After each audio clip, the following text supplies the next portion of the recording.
ஹல்லேலூயா. ஆமென். தானியேல் 6வது அதிகாரம் 4-5 வசனங்களை வாசிக்கும் போது இன்றைக்கு உள்ள இந்த 6வது அம்பு என்னன்னு உங்களுக்கு கெஸ் பண்ண முடிஞ்சிருக்கும். கெஸ் பண்ணிட்டீங்களா? குற்றப்படுத்தும்படி எய்யப்படுகிற அம்பு. இந்த அம்புக்கு பேர் என்னது? குற்றப்படுத்தும்படி எய்யப்படுகிற அம்பு.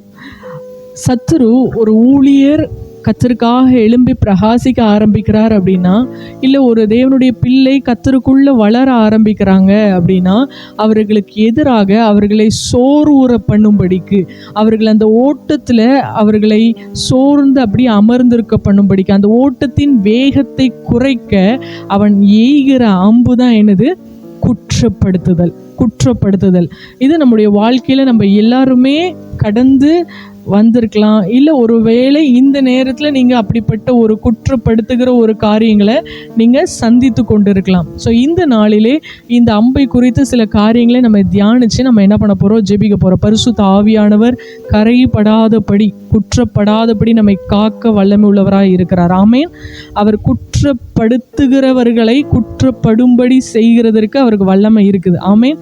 வேதத்தில் ஒரு வசனம் இருக்குது, ரொம்ப அருமையான வசனம். கர்த்தர் நமக்கு இந்த மாதத்தின் வாக்குத்தத்தமாய் அவர் கொடுத்திருக்கிறார். நம்முடைய சபைக்கு ஏசாயா 54:17 சொல்லுகிறது, உனக்கு விரோதமாய் உருவாக்கப்படும் எந்த ஆயுதமும் வாய்க்காதே போகும், உனக்கு விரோதமாய் நியாயத்தில் எழும்பும் எந்த நாவையும் நீ குற்றப்படுத்துவாய். இது கர்த்தருடைய ஊழியக்காரரின் சுதந்திரமாய் கர்த்தர் இந்த வார்த்தை என்ன பண்ணியிருக்கிறாரு?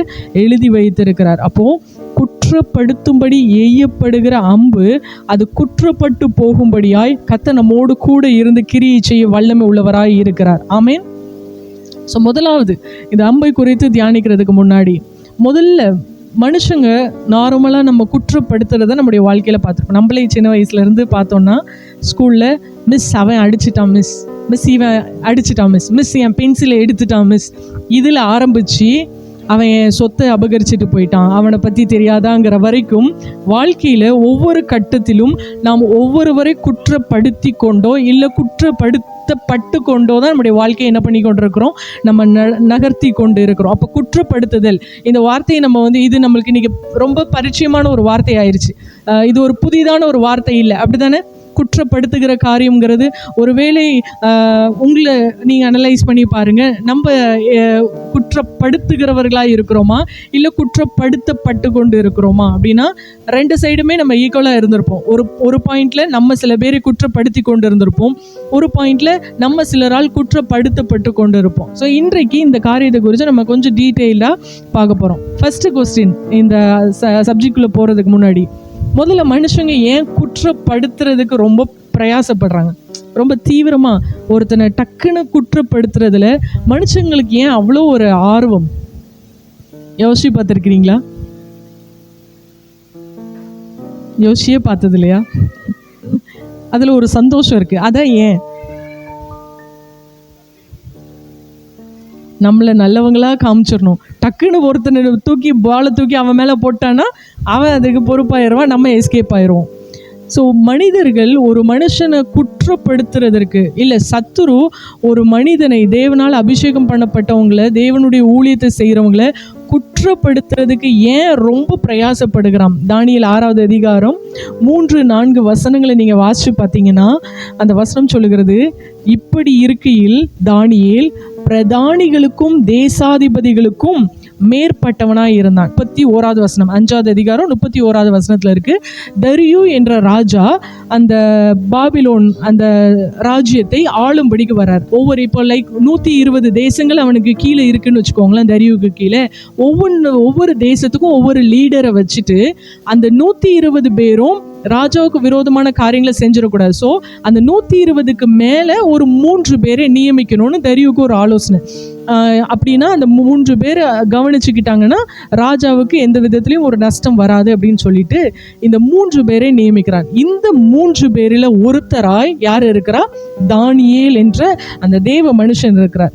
இப்படி இந்த 3 பேரில் ஒருத்தரை வைத்திருக்கும் போது தானியேலுக்குள்ள 3வது வசனம் சொல்லுகிறது, தானியேலுக்குள்ள விசேஷித்த ஆவி இருக்கிறதுனால அவனை ராஜ்யம் முழுமைக்கும் அதிகாரியாக ஏற்படுத்தும்படி ராஜா நினைக்கிறார். இப்போ 120 பேருக்கு மேல இருக்கிற 3 பேர்ல தானியேல் இருக்கிறார்.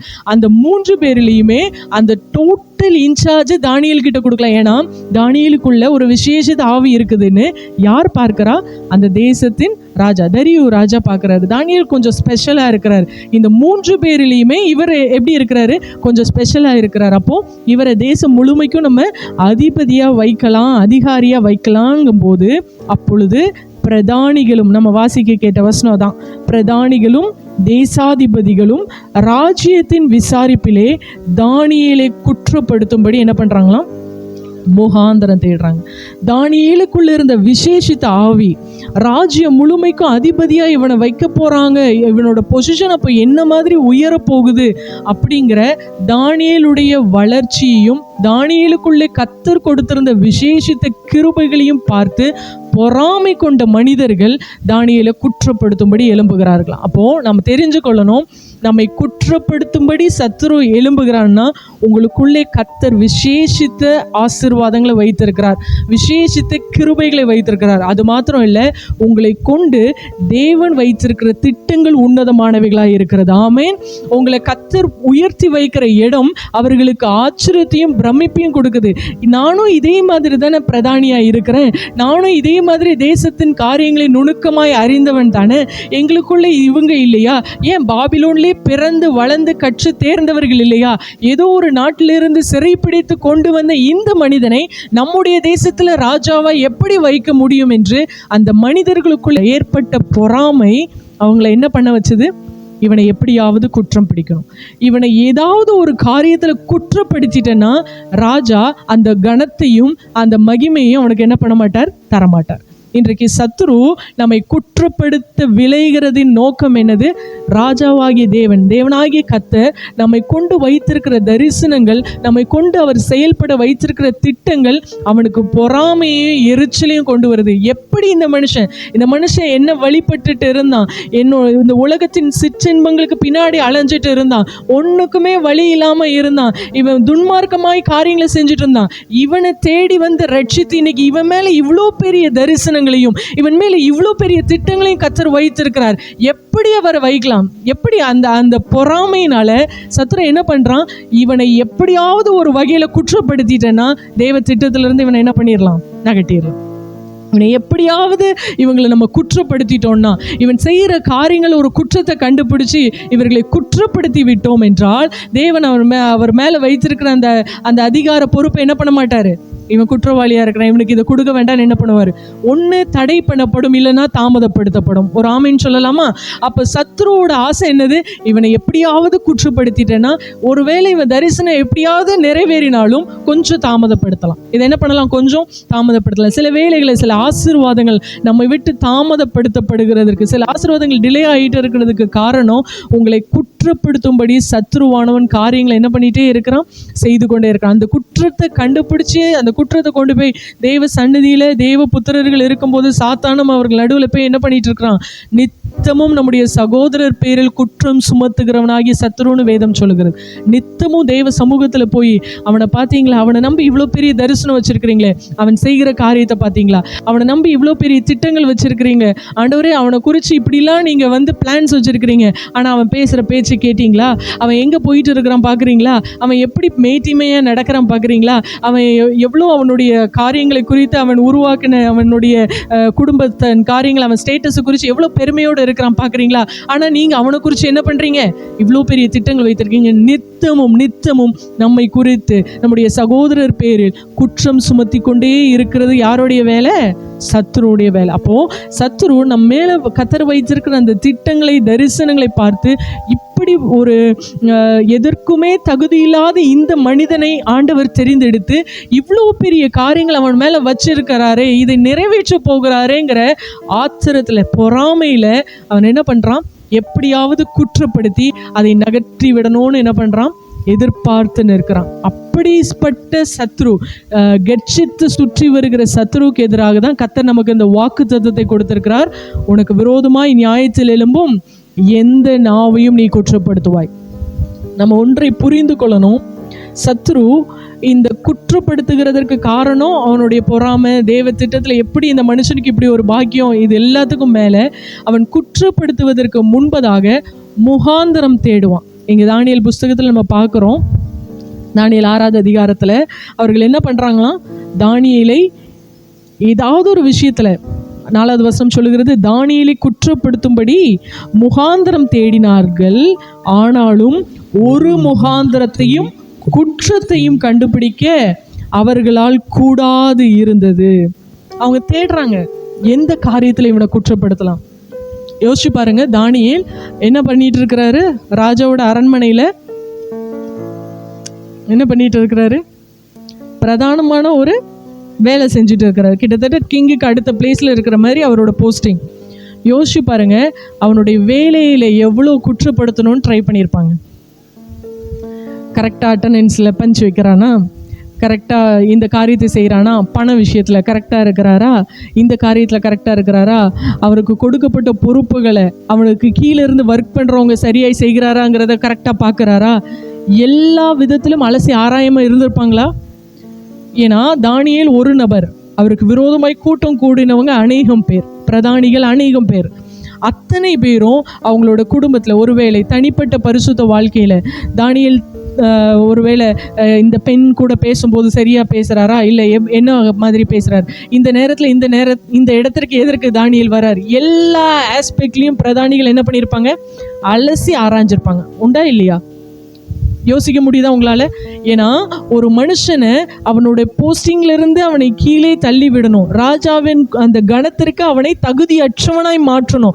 அப்போ எப்படியாவது அவன் மேலே ஒரு பழி சொல்லிடணும்னு சொல்லிட்டு அவன் மேலே குற்றம் சுமத்த எல்லா கோணங்களிலும் அலசி ஆராயிறாங்க. லைக் ஜீசஸ் கிரைஸ்ட் மேலே பழி சொற்களை போடும்போது இது அதுன்னு சாட்சிகள், இல்லாத சாட்சிகள், பொய் சாட்சிகளை கொண்டு வந்து ஒவ்வொருவரும் அந்த பிரதான ஆசாரியர்கள் முன்பாக சொல்லும்போது அவர்கள் சாட்சி ஒவ்வொருவில்லைன்னு சொல்லி வேதம் சொல்லுகிறது. ஆமேன். அதே போல தானியேலுக்கு எதிராக நிறைய சாட்சிகள் வருது. இதுல கரெக்டா இருக்கிறானா, இதுல கரெக்டா இருக்கிறானா, இதுலையா, எதுல பார்த்தாலும் அவங்களால ஒரு குற்றத்தின் முகாந்தரத்தை கூட அவங்களால என்ன பண்ண முடியலையா, கண்டுபிடிக்க முடியல. இந்த வசனத்தின் முடிவு ரொம்ப அற்புதமா இருக்கு பாருங்க. அவன் உண்மை உள்ளவனாய் இருந்தபடியால் அவன் மேல் சுமத்த யாதொரு குற்றமும் குறைவும் காணப்படவில்லை. குற்றம் காணப்படவில்லை. ஓகே, குற்றம்னா ஒரு தவறு நடந்து முடிஞ்சிருச்சு, பாஸ்ட்ல அவர் எந்த தப்பும் பண்ணல. ஓகே, குறைவு என்பது மனுஷனா பிறந்த எல்லார்கிட்டையுமே இருக்கும், அப்படிதானே? நம்ம டெய்லி ஒருவேளை ஒரு மாதத்தில் டெய்லி நம்ம லேட்டாக போக மாட்டோம், ஆனால் என்னைக்காவது ஒரு நாள் நம்ம லேட்டாக போயிருக்கலாம் ஆஃபீஸ்க்கு, அதுதான் குறை. குற்றம் என்பது மாதம் முழுக்க ரெட் லைனில் இருக்கிறது என்னது குற்றம். ஆனால் ஒரே ஒரு நாள் ஏதோ ஒரு பை சான்ஸ், ஏதோ ரொம்ப எமர்ஜென்சி டிராஃபிக்கில் மாட்டிக்கிட்டேன், ஒரு நாள் லேட் ஆயிடுச்சு சார் அப்படின்னு, அது ஒரு குறை. ஆனால் தானியேலை அவர்கள் ஆராய்ந்து தேடும்போது அவன் மீது குற்றமும் குறைவும் காணப்படவில்லை என்று வேதம் சொல்கிறது. அப்போ அந்த தானியேல் என்ற மனிதன் எவ்வளவுக்கு எவ்வளவு தேவனுக்கும் அவருக்கு கர்த்தர் கொடுத்த அந்த வேலைக்கும் அந்த ராஜ்ய பாரத்துக்கும் எவ்வளவு உண்மை உள்ளவராக இருந்திருப்பார். ஒரு ஆமைன்னு சொல்லலாமா? யோசிச்சு பார்க்க முடியுதா தானியேலுடைய உண்மை? இன்றைக்கு நம்ம குற்றம் செய்யலை, உண்மைதான், நம்மளை குற்றப்படுத்துகிறாங்க சில நபர்கள், இப்படி பண்ணுறாங்க இப்படி பண்ணுறாங்க, குற்றப்படுத்துகிறாங்க. நம்ம குற்றம் செய்யலை, ஆனால் குறைவுகள் நம்ம கிட்ட காணப்படுதா? ஆண்டவர் விரும்புகிறார், உன்னை குற்றப்படுத்தும்படி சத்துரு வரும்போது உன்கிட்ட முகாந்திரம் தேடுவான்ல, இதில் கரெக்டாக இருக்காங்களா, இதில் உன்கிட்ட ஒரு குறையும் காணப்படலைன்னு அவன் போகணும். ஆமென். அதுதான் கர்த்தருடைய பிள்ளைகளாகிய நாம் கர்த்தருக்கு கொடுக்கிற பரிசா இருக்க முடியும். அதுதான் கர்த்தருக்கு நமக்கு கொடுக்கிற ஒரு நன்றி பலியா இருக்க முடியும். அதுதான் நம்ம கர்த்தர் நமக்கு செய்த நன்மைக்கு கைமாறா செய்கிற ஒரு காரியம் என்னது, சத்துரு நம்மை குற்றப்படுத்த வரும்போது நம்ம கிட்ட ஒரு குற்றம் இல்லை, குறை கூட பார்க்க முடியாத அளவிற்கு அது நம்ம கர்த்தருக்கு செலுத்துறது தான் என்னது உகந்த ஒரு ஆராதனையா இருக்க முடியும். தானியேலை பார்க்கிறார்கள், அவரிடத்துல எந்த ஒரு குற்றமும் எந்த ஒரு குறையும் காணப்படல. அவர் சாப்பிட்ற விஷயத்துல பார்க்குறாங்க, அவர் தூங்குற விஷயம், அவர் இங்கே போறது வர்றது, அவர் வேலை சனங்கள், அவர் வேலையில் ஒர்க்கிங் டைமில் ஒருத்தருக்கு எத்தனை சிசிடிவி இருக்கு, ரெண்டு சிசிடிவி இருக்கு. ஃபுல் அண்ட் ஃபுல் தானியேலை இன் அண்ட் அவுட் ஏதாவது ஒரு விஷயத்தில் என்ன பண்ணிடணும், அவனை குற்றப்படுத்திடணும். ஆனால் அவர்கள் தேடி தேடி தேடி ஆராய்ந்து பார்த்து குற்றம் மாத்திரம் இல்லை, ஒரு குறை கூட அவர் இடத்துல என்ன பண்ண முடியல, பார்க்க முடியல. இன்னைக்கு தேவன் நம்ம இடத்துல இப்படிப்பட்ட ஒரு உண்மையை என்ன பண்றாரு, எதிர்பார்க்கிறார். உன்னை நோக்கி சத்ரு இல்லை, மனிதர்கள் இல்லை, யாரு வந்தாலும் உன்னத்துல இது நீ செஞ்சிட்டப்பா அப்படி இல்லை, இதை செய்யறதுக்கு கூட அவனோடத்துல எந்த குறையும் என்ன பண்ணல, இதை கண்டிப்பா அவர் செஞ்சிருக்க மாட்டார். அப்படிப்பட்ட ஒரு உண்மையை தேவனுக்கு முன்பாக மாத்திரமல்ல, மனிதர்களுக்கு முன்பாகவும் அந்த உண்மையை கர்த்தர் நம்ம இடத்துல எதிர்பார்க்கிறார். கடைசியில் அவங்களுக்கு ஒரு பாயிண்ட் கிடைக்குது. எந்த விஷயத்துல? 5வது வசனம் சொல்லுகிற, இந்த தானியேலை இன் அண்ட் அவுட் அனலைஸ் பண்ணி பார்த்தாச்சு, எல்லா ஸ்டாட்டிஸ்டிக்கல் டேட்டாவும் எடுத்து பார்த்தாச்சு, எதுலேயுமே அவரை என்ன பண்ண முடியாது, குற்றம் சுமத்த முடியாது. ஆனால் ஒரு விஷயம் இருக்கு, அவருடைய தேவனை பற்றிய வேத விஷயத்தில் அவரை என்ன பண்ணிடலாம், குற்றப்படுத்திடலாம்.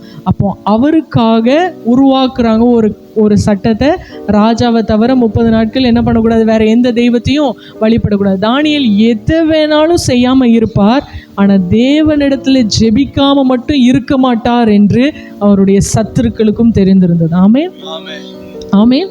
அவருடைய சூழ்நிலைகள் என்னவா இருந்தாலும் தானியேல் வழக்கம் போல 3 வேளை ஜன்னல்களை திறந்து, பலகணிகளை திறந்து, எருசலேமுக்கு நேரா தன்னுடைய முழங்கால்களை முடக்கி ஆண்டவர் நோக்கி விண்ணப்பம் பண்றத எந்த ஒரு காலத்திலும் எவருக்காகவும் எதற்காகவும் விட்டு தரவே மாட்டாருங்கிறத சத்துருக்கள் என்ன பண்ணியிருந்தாங்க, அறிந்திருந்தாங்க. அதனால ஒரு தந்திரமான ஒரு சூழ்ச்சி செய்கிறாங்க. நம்ம எல்லாருக்கும் தெரியும். அந்த ராஜாட்ட போய் காரியங்களை சொல்கிறாங்க. இந்த 1 மாதம் யாரை தான் வணங்கணும், தரியு ராஜாவாகி உம்மை மாத்திரமே வணங்கணும், வேற எந்த தெய்வத்தையும் வணங்கணும் தான். அதுக்கு பின்னாடி இருக்கிற காரியங்களை ராஜா அறியாமல் அதை ஒரு ரூலாக கொண்டு வந்துடுறாங்க. கடைசியில் 10வது வசனத்தில் வாசிக்கிறோம், அந்த பத்திரத்திற்கு கையெழுத்து வைக்கப்பட்டது என்று அறிந்த போதிலும் தானியேல் வழக்கம் போல தன் வீட்டுக்குள்ளே போய் எப்பொழுதும் அவர் முன் செய்து வந்தபடியே தினமும் 3 வேளையும் தேவனுக்கு முன்பாக முழங்கால் படிட்டு என்ன பண்றாரு, ஜெபம் பண்றாரு. இதை பார்க்குறாங்க. பார்த்து ராஜாவினிடத்துல போய் சொல்லி என்ன பண்றாங்க, தானியேலை நம்ம எல்லாருக்கும் தெரியும் எதில் போட்டாங்க, சிங்க கெபியில போட்டாங்க. 16-17 வசனம் சொல்லுது. ராஜாவுக்கு அது மனசே இல்லை, ஆனாலும் தான் ரூல் போட்டதை நம்ம என்ன பண்ண முடியாது, பிரேக் பண்ண முடியாது. அதனால ஒரு 1 நைட்டாவது அவனை அந்த சிங்க கெபியில வைத்து இருக்கணும். அதனால என்ன பண்ற ராஜா, மனம் கசந்து அந்த காரியத்தை செய்கிறாரு. செய்து சிங்கத்தின் கெபி கிட்ட காலையிலேயே ராஜா வர, நைட்டு ஃபுல்லாக ராஜாவுக்கு தூக்கம் வரல. தூக்கம் வராமல் அந்த கீத வாத்திய சத்தங்கள் எதுவுமே கேட்கல. தானியேலுக்கு என்ன ஆக போகுது, தானியேலுக்கு என்ன ஆக போகுது. தானியேலை அந்த சிங்க குகையில் போடும்போது, நீ இடைவிடாமல் ஆராதிக்கிற உன் தேவன் உன்னை தப்புவிப்பார் அப்படின்னு சொல்லி அந்த குகையில் போட்டுட்டு போயிடுறாரு. 20வது வசனத்தில் சொல்லப்பட்டிருக்கு, காலையிலேயே ராஜா துயர சத்தமா தானியேலை கூப்பிடுறாரு. என்னது, தானியேலே, ஜீவனுள்ள தேவனுடைய தாசனே, நீ இடைவிடாமல் ஆராதிக்கிற உன் தேவன் உன்னை சிங்கங்களுக்கு தப்புவிக்க வல்லவராய் இருந்தாரா அப்படின்னு கேட்கும்போது தானியேல் என்ன சொல்றாரு, குற்றமற்றவராய் தானியேல் காணப்பட்டதுனால சிங்க கெபியிலே போடப்பட்ட போதும் சிங்கங்கள் அவரை சேதப்படுத்தாதபடிக்கு கர்த்தர் சிங்கங்களின் வாயை கட்டி போட்டார். ஆமென். இன்றைக்கு யோசிச்சு பாருங்க, நம்மை குற்றப்படுத்தும்படி சில வார்த்தைகள் வரும்போது, சில மனிதர்கள் பேசும்போது, இல்லை சத்துரு நம்மை குற்றப்படுத்துகிற அந்த காரியங்களை செய்யும்போது நம்மளால் 100% அடித்து சொல்ல முடியுமா, நான் என் சைடு குற்றமே இல்லை, தானியேலை போல நான் உண்மையாய் தேவனுக்கு முன்பாகவும் மனிதராகிய ராஜாவாகிய உமக்கு முன்பாகவும் நான் எந்த நீதி கேடும் செய்யலை, ஆனால் என் மேலே தவறாக இந்த குற்றம் சுமத்தப்பட்டுருச்சு அப்படின்னு நம்ம வாழ்க்கையில் நடந்த சம்பவங்களில் நான் என் சைடு நான் பிளேம்லெஸ்ஸாக இருக்கிறேன்னு நம்மளால் எத்தனை தடவை சொல்லியிருக்க முடியும்? யோசிச்சு பாருங்களேன். இங்கே தானியேலை நீங்கள் எடுத்துக்கோங்க, இல்லை வேதத்தில் யாரை வேணாலும் எடுத்துக்கோங்க, தேவ மனுஷர்கள் அவர்கள் சைடு பிளேம்லெஸ்ஸாக இருந்தாங்க.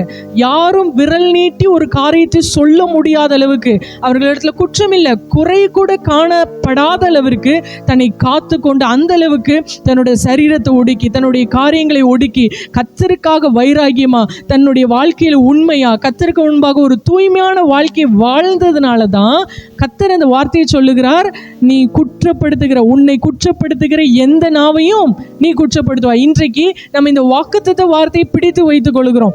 ஆண்டவர் சொல்லியிருக்கிறாரு, நான் என்னை குற்றப்படுத்துறவங்களை குற்றப்படுத்துவேன்னு. நான் தப்பு செய்துட்டு நான் இந்த வார்த்தையை பிடிச்சிட்டு என்னை குற்றப்படுத்துறவங்களை நான் குற்றப்படுத்துவேன்னு சொன்னா நான் பொய்யனா இருக்கிறேன். ஆமென். என்னை குற்றப்படுத்துகிறவங்க குற்றப்பட்டு போகணும்னா முதலாவது நான் எல்லா விதத்திலும் கர்த்தருக்கு முன்பாக நான் உண்மை உள்ளவளாக இருக்கணும். ஆமென். இன்னைக்கு நான் உண்மை உள்ளவளாக இராமல் நான் என் சைடு தப்பை வைத்துக்கொண்டு, என் சைடு நான் குற்றத்தை வைத்துக்கொண்டு, என் சைடு சில மிஸ்டேக்ஸை வச்சுட்டு நான் தேவன் எனக்கு வாக்குத்தத்தம் கொடுத்துருக்கிறாரு, என்னை குற்றப்படுத்துகிற யாரும் குற்றப்பட்டு போவாங்கன்னா அந்த வாக்குத்தத்தம் பலிக்காது. தானியேலை பார்க்கும்போது அவங்க கிளியராக அந்த வசனம் சொல்லப்பட்டிருக்கு. தேவனை பற்றின வேத விஷயத்தில் அவனை மாட்டினா மட்டும்தான் அவன் மாட்ட முடியும். வேற எந்த விஷயத்துலையும் அவரை என்ன பண்ணிட முடியாது, குறை சொல்லிடவே முடியாது. நீங்கள் யோசிச்சு பாருங்க, இது ஒரு சாதாரணமான 2 பேருக்கு நடக்கிற விஷயம் இல்லை, ஒரு சாம்ராஜ்யத்தில் நடக்கிற விஷயம். 120 தேசாதிபதிகளுக்கு மேலே இருக்கிற பிரதானிகள் அவர்கள் திட்டம் போடுறாங்க ஒரு மனுஷனை கீழே விழத்தள்ளணும்னு.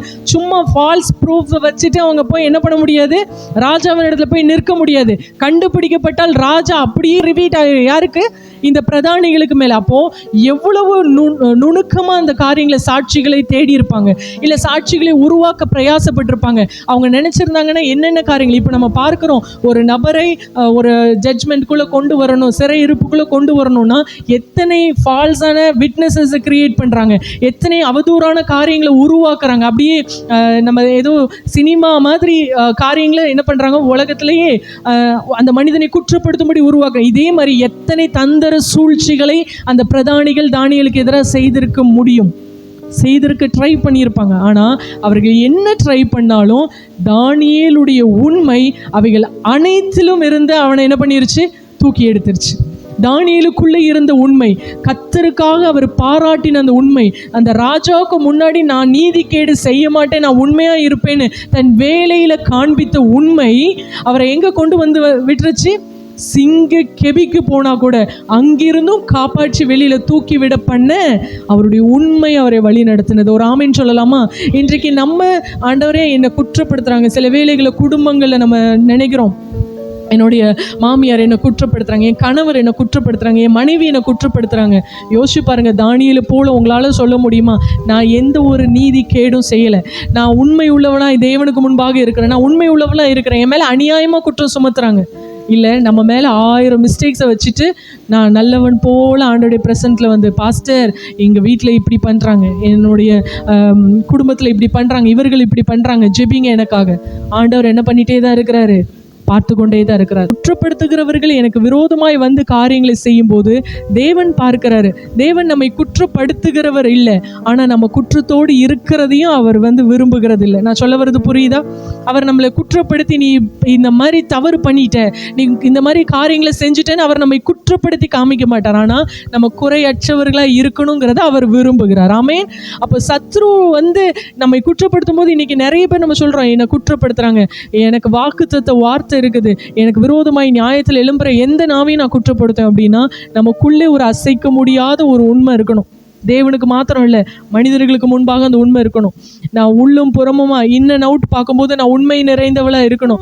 இன்னைக்கு ஒரு சிச்சுவேஷன்ல நான் ஒரு காரியத்தை பேசுகிறவளா, நாளைக்கு இன்னொரு சிச்சுவேஷன்ல இன்னொரு காரியத்தை பேசுகிறோம். ஒரு மனிதன் இருக்கும்போது ஒரு மாதிரி பிஹேவ் பண்றவளா, அந்த மனிதன் இல்லாத இடத்துல வேற மாதிரி இருக்கிறவளா இருந்தால் நம்மை குற்றப்படுத்துகிறவர்களுக்கு கர்த்தர் கூட நின்று என்ன பண்ண மாட்டாரு, நம்மை விடுவிக்க வரமாட்டார். சிங்கங்களின் கெபிக்கு நேராக போய் இருக்கும்போது சிங்கங்களை என்ன பண்ணிடும், வாசல்குள்ளே போனோடனே லபக்கன் முழுங்கி சாப்பிட்றோம். அதுதான் அங்கே நடந்தது தானியேலை குற்றப்படுத்தின மனிதர்களுக்கு. கடைசியில் இந்த கெபிங்கும் போது நம்மளுக்கு ஒரு ரூம் மாதிரி இல்லை, சில வேலைகளை நீங்கள் பார்த்துருப்பீங்க. ஆக்சுவலாக அது ஒரு குழி மாதிரி இருக்குமா, அது இங்கிலீஷ் பேப்பரில் அது ஒரு பிட் அப்படின்னு போடப்பட்டிருக்கு, குழி மாதிரி இருக்குமா. அந்த குழியிலிருந்து அந்த வசனம் கூட சொல்லுதில்ல, தானியேல் 6:23 தானியேலை தூக்கி விட சொல்கிறார் ராஜா, அவைகளின் வாயை கட்டி போட்டார் அப்படின்னு சொன்னோடனே 23ஆம் வசனம் சொல்லுது, அப்பொழுது ராஜா தன்னில் மிகவும் சந்தோஷப்பட்டு தானியேலை கெபியிலிருந்து தூக்கி விட சொன்னான். அப்படியே தானியேல் கெபியிலிருந்து தூக்கி விடப்பட்டான். தேவன் பேரில் விசுவாசித்திருந்தபடியால் அவனில் ஒரு சேதமும் காணப்படவில்லை. இன்னைக்கு ஒருவேளை அநேகர் உங்களை குற்றப்படுத்துறாங்கன்னு நீங்க ஒரு வேளை மனசில் வந்திருந்தீங்கன்னா, ஆண்டவர் வந்து ஆண்டவர்கிட்ட ஜெபிக்கும்படி, ஆண்டவரே என்னை இப்படிலாம் குற்றப்படுத்துகிறாங்களப்பா, இந்த மாதிரிலாம் காரியங்களை என் மேலே சொல்கிறாங்கன்னா, முதலாவது அனலைஸ் பண்ணி பாருங்கள், உங்கள் பக்கத்தில் உண்மை இருக்குதா, நீங்கள் உண்மையாக இருக்கிறீங்களா, உங்கள் சைடு நியாயம் இருக்குதான்னு யோசிச்சு பாருங்க. இல்லைன்னா உங்களை நீங்கள் ஆண்டவர்கிட்ட என்ன பண்ணுங்கள், ஒப்பு கொடுங்க. ஆண்டவரே, நான் என்னை குற்றப்படுத்த வருகிறவர்கள் எனக்கு எதிராக வரும்போது, எதிராளியாகி சத்ருவானவன் என்கிட்ட வருகிறான், உலகத்தின் அதிபதி என்னிடத்தில் வருகிறான், அவனுக்கு என்னிடத்தில் ஒன்றுமில்லை, அவனுடைய கிரியைகள் எனக்குள்ளே இருந்தால் தானே எனக்கு பிரச்சனை, என்கிட்ட எதுவுமே இல்லைன்னு இயேசு சொல்லுகிறார். அதே போல் நம்மை குற்றப்படுத்த வருகிறவர்கள் அவர்கள் வந்து ஆராயும் போது தானியேலிடத்தில் ஒரு குற்றம் மாத்திரம் இல்லை, குறையும் காணப்படாதது போல நம்ம கிட்ட சத்துரு வரும்போதும், நமக்கு எதிராக குற்றப்படுத்தும்படி காரியங்கள் வரும்போதும் நம்ம இடத்துல எந்த குறையும் இல்லாதவர்களாய் நாம் இருக்கணும்னு கர்த்தர் என்ன பண்ணுறாரு, விரும்புகிறார். ஸோ இன்னைக்கான மெசேஜ் என்னன்னா, தானியேல் அந்த சிங்க கெபியிலிருந்து அப்படி பத்திரமா அலேக்கா தூக்கி காப்பாற்றப்பட்டார்ல, அதற்கு தானியேல்கிட்ட இருந்து ஒரு 3 காரியம், அதை நம்ம பார்த்துட்டு நம்ம ஜெபிக்க போகிறோம்.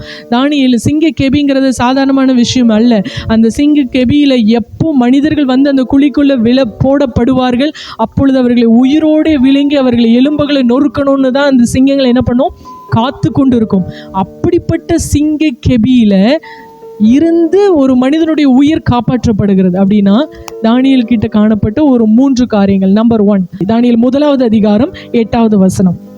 தானியேல் ராஜாவின் போஜனத்தினாலும் அவர் பானம் பண்ணும் திராட்சை ரசத்தினாலும் தன்னை தீட்டுப்படுத்தல் ஆகாது என்று தன் இருதயத்தில் தீர்மானம் பண்ணிக்கொண்டு தன்னை தீட்டுப்படுத்தாதபடி பிரதானிகளின் தலைவனிடத்தில் வேண்டிக் கொண்டான். ஸோ நம்பர் 1, சிங்கங்கள் தானியேலை சேதப்படுத்தாதபடிக்கு கர்த்தர் காத்ததுக்கு தானியேலிடத்துல காணப்பட்ட முதலாவது காரியம் என்னன்னா, தன்னை தீட்டுப்படுத்தல் ஆகாது என்று தன் இருதயத்தில் தீர்மானம் பண்ணின தானியேல். தன்னை தீட்டுப்படுத்தலாகாது, நான் என்னை கரைப்படுத்தி கொள்ள மாட்டேன் என்று தானியேல் தன் இருதயத்தில் ஏற்படுத்தின அந்த தீர்மானம் தானியேலை சிங்கங்களின் குகையிலிருந்து காப்பாற்றினது. யோசிச்சு பாருங்க, பாபிலோன் அப்படின்னா குழப்பம் அப்படின்னு சொல்லலாம். குழப்பம் அநேக அர்த்தங்கள்ல இருக்கு, அதில் ஒன்று குழப்பம். நம்மளுடைய மைண்டு ரொம்ப குழம்பி இருக்கிற சிச்சுவேஷனில் நம்மளை ஒரு முடிவு எடுக்க சொன்னால் நம்ம எப்படி எடுப்போம்? ஆக்சுவலாக நல்ல நார்மல் கண்டிஷனில் இருக்கும்போதே நம்ம முடிவுகள்லாம் தாறுமாறாக இருக்கும், அப்படி தானே? எது ஆண்டவர் சித்தம், எது ஆண்டவருக்கு பிரியம் இல்லை, இது நம்ம சூஸ் பண்ணுறது தேவ சித்தமாக இல்லையா, அது நம்ம நல்ல ஸ்டேட்டில் இருக்கும்போதே நிறைய பேரால் என்ன பண்ண முடியல, கண்டுபிடிக்க முடியல. எண்ட் ஆஃப் அந்த காரியங்கள் முடிவு பெறும்போது தான் ஐயோ இது தேவ சித்தம் இல்லை போல் இருக்கு அப்படின்னு என்ன பண்ணுறோம், கண்டுபிடிக்கிறோம். தானியேல் பாபிலோன் என்ற தேசத்துக்கு சிறைப்பட்டு கொண்டு போகிறார். பாபிலோன் என்ன சொன்னேன் நான், குழப்பம், மெட்டீரியலிஸ்டிக்கான காரியங்களை, தேவனை மகிமைப்படுத்தாத உலக காரியங்கள் மேலே தங்களுடைய ஈடுபாடுகளை செலுத்துகிற அந்த குழப்பம் நிறைந்த அந்த இடத்துல, குழப்பம் நிறைந்த தேசத்தில், குழப்பமான காரியங்களை பேசுகிற மக்கள் மத்தியில், அந்த குழப்பமான பாஷைகளை கற்றுக் கொடுக்கப்பட்ட அந்த தானியேல் தன் இருதயத்தில் தீர்மானம் பண்ணினாராம், நான் என்ன தீட்டுப்படுத்த மாட்டேன், நான் என்ன கரைப்படுத்த மாட்டேன். யோசிச்சு பாருங்க, நம்ம நல்ல மைண்டு, ஸ்டேட் ஆஃப் மைண்டில் இருக்கும்போது தேவனை ஆராதிக்க உற்சாகத்தோடு வருகிறோம், தேவன் வேதத்தை படிக்கிறோம், நல்ல 1 மணி நேரம் இல்லை 3 மணி நேரம் கூட ஜெபிக்கிறோம், இதெல்லாம் ஓகே. நம்ம வாழ்க்கையில் ஏதோ ஒரு பிரச்சனை, பயங்கரமான டென்ஷன், ஒரீஸ், இதனால் பயங்கர குழப்பத்தோடு ஒரு 2-3 நாள் இருக்குன்னு வச்சுக்கோங்களேன். அந்த 3 நாட்களுக்கு மத்தியில் நீங்கள் என்ன சாப்பிட்றீங்க, எங்கே போகிறீங்க வர்றீங்கன்னு கூட உங்களுக்கு சரியாக தெரில. அந்த அளவுக்கு குழம்பி போயிருக்கிற நேரத்தில் உங்களால் ஒருத்தங்க ஒரு ஃபுட்டு கொடுத்தாங்கன்னா, இல்லைப்பா இது வேண்டாம், இது எனக்கு தீட்டாக இருக்கும், இது நான் சாப்பிட மாட்டேன், அப்படி தெளிவாக எத்தனை பேரால் பேச முடியும்? முடியாது. ஏன்னா உணவு அது அத்தியாவசியமான ஒன்று. என்ன உணவு கொடுத்தா என்ன, ஏதோ ஒன்று கிடைக்கிறத சாப்பிட்டுட்டு நம்ம இங்கே வந்திருக்கிறோம். ராஜ வம்சத்தில் ராஜ பரம்பரையில் இருந்தவர்கள் இப்பொழுது எங்கே வந்திருக்கிறோம்? சிறை பிடிக்கப்பட்டு வந்திருக்கிறோம். இது நம்ம சொந்த வீடு இல்லை, சொந்த தேசம் இல்லை, ஏதோ ஒரு இடத்துல நம்மளை அந்த இடத்துல வச்சு யோசிச்சு பாருங்க. எங்கேயோ ஒரு இடத்துல சிறை பிடிக்கப்பட்டு ஏதோ ஒரு இடத்துல ஒரு ட்ரிப்புக்காக போகிறோன்னு வச்சுக்கோங்களேன். அந்த இடத்துல இந்த ஃபுட்டு தான் கிடைக்கும். அப்படியா, சரி ஓகே, வாங்கி சாப்பிட்டு நம்ம என்ன பண்ணிடுறோம், வந்துடுறோம்.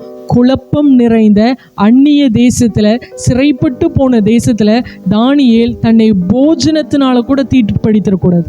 நான் சாப்பிட்ற சாப்பாடு கூட என்ன பண்ணிடக்கூடாது, என்ன தீட்டுப்படுத்திடக்கூடாது. நான் செய்கிற காரியங்கள் என் தேவனை என்ன பண்ணிடக்கூடாது, துக்கப்படுத்திடக்கூடாது. நான் சாப்பிட்ற சாப்பாடு என் தேவனை துக்கப்படுத்திடக்கூடாது. என் நடக்கைகள் செய்கைகள் தேவனை துக்கப்படுத்திடக்கூடாதுங்கிறத அவ்வளவு குழப்பமான சூழ்நிலைகளுக்கு மத்தியில், சிறையிருப்புக்கு மத்தியில் தன்னுடைய இருதயத்தில் அவ்வளோ ஸ்டெடியாக தீர்மானம் பண்ணார, நான் இந்த காரியத்தினால என் தேவனை என்ன பண்ண மாட்டேன், துக்கப்படுத்த மாட்டேன். இன்னைக்கு எத்தனை பேர் நம்மளால சொல்ல முடியும், நான் என் தேவனை துக்கப்படுத்தாத ஒரு வாழ்க்கையை வாழ்ந்து கொண்டு இருக்கிறேன்னு என்று சொல்லி ட்ரை பண்ணுறோம். எல்லா சூழ்நிலைகளும் சாதகமாக இருக்கும்போது நம்ம ட்ரை பண்ணுறோம். நமக்கு வேலைக்கு சாப்பாடு இருக்குது, நமக்கு தேவைக்கான பணங்களை ஆண்டவர் கொடுக்குறாரு, நல்ல உடுத்துகிறோம், உண்ணுகிறோம், உறங்குகிறோம். நம்ம சொல்லப்போனால் ஒரு சொஃபிஸ்டிகேட்டட் லைஃப் தான் வாழ்ந்துட்டு இருக்கிறோம். இந்த டைமில் கூட நம்மளால் அந்த இருதயத்தில் எடுத்த தீர்மானத்தில் உறுதியாக இருக்க முடியுதா? நான் என் தேவனை துக்கப்படுத்த மாட்டேன். நான் சாப்பிட்ற சாப்பாடோ, நான் செய்கிற காரியமோ, நான் பார்க்குற காரியங்களோ, நான் கேட்குற காரியங்களோ, என் யோசனைகளோ எது மூலமாகவும் என் தேவனை நான் துக்கப்படுத்திட மாட்டேங்கிற வைராக்கியம் நம்முடைய இருதயத்தில் இருக்குதா? சிங்கங்கள் ஏன் வாயை மூடிட்டு இருந்ததுன்னா, தானியேல் அவ்வளோ வைராகியமாய் அந்த குழப்பத்தினுக்கு மத்தியில், சிறையிருப்புக்கு மத்தியில், அந்நிய தேசத்தில், யாருமே தெரியாத ஒரு இடத்துல வைராகியமாய் தன் இருதயத்தை அடக்கி கொண்டு, தன் நாவை அடக்கி கொண்டு, இந்த போஜனம் எனக்கு வேண்டாம், ராஜ போஜனம் எனக்கு வேண்டாம், எனக்கு இந்த காரியங்கள் வேண்டாம், என் தேவனை நான் துக்கப்படுத்த மாட்டேன்னு வைராக்கியமாய் தன்னை கண்ட்ரோல் பண்ணிட்டு இருந்ததுனால தான் சிங்க கெபியில சிங்கங்கள் கண்ட்ரோல் பண்ணிட்டு இருந்தது தானியேலை சாப்பிடக்கூடாதுன்னு. ஆமேன். சும்மா இல்லை, சிங்கங்கள் சும்மா வாயை மூடிட்டு இல்லை. தானியேல் பார்க்கறதுக்கு நல்லா இல்லை, வாயை மூடிக்குவோம் இல்லை. அவர் தன்னை அப்படி கண்ட்ரோல் பண்ணியிருந்தார், தன் இருதயத்தை அப்படி கண்ட்ரோல் பண்ணியிருந்தார். அதனால தான் சிங்கங்கள் தன்னை கண்ட்ரோல் பண்ணி கொண்டது. இந்த மனுஷனுக்கு மேலே வாயை திறக்கக்கூடாது. இன்றைக்கு உங்களுக்கு எதிராக வருகிற மனிதர்கள், உங்களுக்கு எதிராக வருகிற மனிதர்களுடைய நாவுகள், உங்களை குற்றப்படுத்தும்படி வருகிற சத்துருக்கள், நீங்கள் கர்த்தருக்கு காண்பிக்கிற வைராகியத்தை பார்த்து அவர்கள் கண்ட்ரோல் பண்ணிக்கொள்ளணும். இவனுக்கு எதிராக நம்ம பேசிடக்கூடாதுன்னு. ஆமேன். இவங்களுக்கு எதிராக நம்ம நாவை அசைத்து விடக்கூடாது என்று எதிராய் வருகிற சத்துரு தன்னுடைய நாவை கட்டி கொள்ளணும். எப்போ முடியும் அது? நான் என் இருதயத்தில் கர்த்தரை துக்கப்படுத்த மாட்டேன்னு நான் என்னை கட்டுப்படுத்தி கொள்ளும் போது தான். எந்த ஒரு சூழ்நிலையிலும் நான் என் தேவனை துக்கப்படுத்திட மாட்டேன். என் தேவனை துக்கப்படுத்துகிற ஒரு எவ்வளோ பெரிய பொசிஷனாக இருந்தாலும் எனக்கு வேண்டாம். என் தேவனை ரொம்ப துக்கப்படுத்துது, ஆனால் எனக்கு அது ரொம்ப பிரியமான ஃபுட்டு தான், ஆனால் என் தேவனை அது துக்கப்படுத்துது, அது வேண்டாம். நான் இதை சாப்பிடுங்க, இதை சாப்பிடாதீங்க, அது அங்கே போங்க, இங்கே போங்க, அப்படி நான் சொல்ல வரல. உங்களுக்கும் பரிசுத்த ஆவியானவருக்கும் உள்ள அது ஒரு கனெக்ஷன். என் தேவனை, நான் இந்த காரியம் செய்கிறது என் தேவனை துக்கப்படுத்துதா, அது எனக்கு மோஸ்ட் ப்ரெஷியஸ், ஒரு வேல்யூபுல்லாக இருக்குது, ரொம்ப விலையேறப்பட்டதாக இருக்குது. ஆனால் என் தேவனை துக்கப்படுத்த வேண்டாம், அவ்வளோதான். அந்த வேண்டாம் ஃபுட் ஸ்டாப், அவ்வளோதான். அதுக்கு மேலே இப்படிப்பட்ட ஒரு லைஃப் ஸ்டைலுக்குள்ளே, இப்படிப்பட்ட ஒரு அலைன்மெண்ட்குள்ளே நீங்கள் வந்து பாருங்களேன், கர்த்தர் உங்களுக்காக எவ்வளோ வைராகியமாய் நிற்கிறார் என்பதை தெரியும். கெபியில் சிங்கங்கள் தங்கள் வாயை எப்படி கட்டிக்கொள்கிறதுன்னு நீங்கள் பார்ப்பீங்க. இன்றைக்கு நம்மளுக்கு கண்ட்ரோல் பண்ண முடியல. ஆண்டவர், நான் வருவேன், நான் நினச்சா சாப்பிடுவேன், நினச்சா தூங்குவேன், நினச்சா ஜெபிப்பேன், நினச்சா பைபிள் படிப்பேன். இப்படி இருக்கிறதுனால தான் சிங்கங்கள் கர்ஜித்து கொண்டு எப்போ விழுங்கலான்னு சுற்றிட்டு இருக்கு. குற்றப்படுத்தும்படியான அம்புகள் நம்மை வந்து வந்து வந்து சோர்வுற பண்ணி கொண்டு இருக்கிறதுக்கு காரணம் நம் இருதயத்திலே நாம் இழந்த தீர்மானங்கள் தான். ஆண்டவரே, நான் இது செஞ்சிடறேன், ஆண்டவரே நான் இப்படி ஜெபிக்கிறேன், ஆண்டவரே, எத்தனை தீர்மானங்கள் எடுத்து அத்தனை தீர்மானங்களில் பாதி மறந்தோம், பாதி செஞ்சும் செய்யாமலும், பாதி அதை செய்ய வேண்டான்னு முடிவு பண்ணி எப்படியோ நம்முடைய வாழ்க்கை போயிட்டு இருக்குல்ல.